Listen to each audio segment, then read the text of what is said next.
Hi, and welcome to my channel. I'm Louise. For years, many of you have known me for my business, Desert Bloom Designs. I am a lampwork bead artist and silversmith, and for over 30 years have been combining my lampwork beads, glass beads, and silver and gold in making art jewelry. I think it was December 22, I think, is when I finally stopped selling my work. Still go out to the studio to make stuff for me. And of course, when my kids come home, things disappear. But it's a hobby now, and I closed my online shop. So for the last 2 years, what I've been doing is really trying to assuage my creative desires into a lot of things that I've been wanting to do over the years that just got put to the wayside. This year in particular, I got enamored with knitting again. I started knitting 30, 40 years ago. My grandmother was an avid knitter, so she taught me. My mother never did it, so it skipped a generation. But I sort of gave it up when we moved to Las Vegas because you really didn't need a lot of knitted stuff. And then when my husband took a job back in Dayton, Ohio, we moved our family along with my mother. She lived with us for 9 or 10 years in Dayton. And we needed a lot of woolen stuff, so I decided I was going to teach her how to knit so that she would keep busy, and I took up knitting too. And we went off to a yarn store, and I walked in. I was amazed. You know, knitting back when I started, I bought yarn at Walmart or Target, and it was you bought wool or cotton. But walking into this boutique knit shop in right outside of Dayton, Ohio, there were yarns that you wouldn't believe. Artist yarns, people who dyed their yarns, dyed their wool, spun their yarns, the colors, the textures. It was really unbelievable. And I went a little crazy at if I have to admit, one of my problems is that when I see things I like, I just want to buy them. And I went around this yarn shop and was throwing all the different yarns in, not knowing what I was going to make. And of course, I ended up with skeins of yarn that I loved, but projects that needed more. But anyway, that's another story. But when we moved here in Tucson, I picked up knitting a little bit to keep me busy. And one of the things I knitted was this shawl. I had subscribed to a bunch of knitting magazines, and this appeared in an Interweave.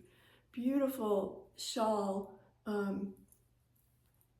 called the Ojo de Dios. And I knitted it in these oranges, the very autumny colors.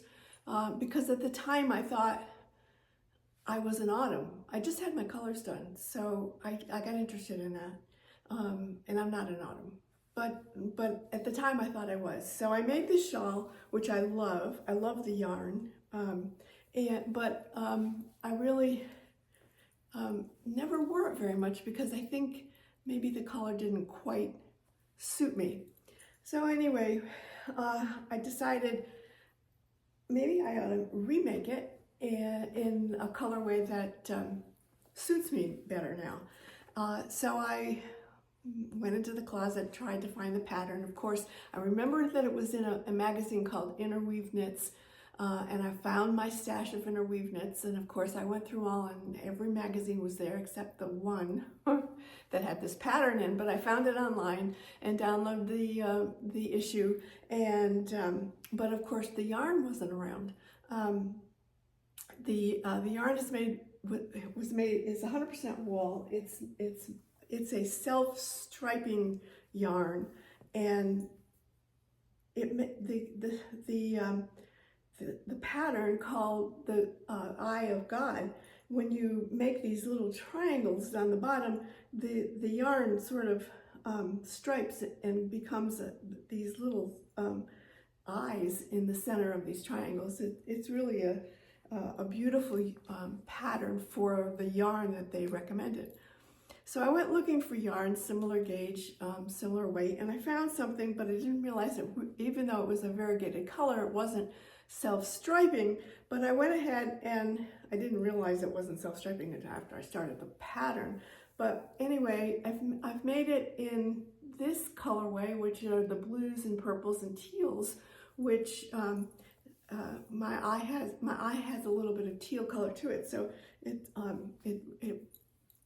suits me more, and it feels really good. It is a Malabrigo yarn, 100% wool, just like the other one, but this one is a superwash, so it's really soft. It has just a little different hand than this one. This one is a little stiffer and warmer. It feels warmer.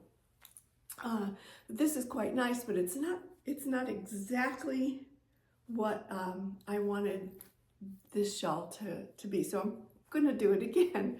But in the meantime, since knitting caught my attention and I really enjoy it, it's sort of like meditating. I'm not the kind of person that's going to sit there and go, and every time I try to meditate, what I do is I always start thinking about the things that need to get done or things that are bothering me, which is not what meditation is supposed to be. But knitting really helps me get into that zone. It's a very repetitive movement, and I have been enjoying it. So this year for Christmas, I treated myself to a set of Lykke interchangeable needles. Of course, you know, I must have 100 pairs of needles, but I never have the right size needle in the length that I need. So I decided, well, I'm going to get this set, which is interchangeable, and it's a gorgeous, gorgeous set. It's called Driftwood, the Lykke Driftwood, and the tops of the for the needles are this beautiful blue-gray, dark black blue-gray wood. It's very reminiscent of the color of driftwood, sort of dusty, smoky.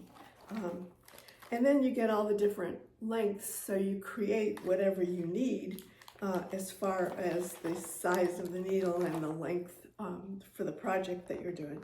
So I'm really happy with that.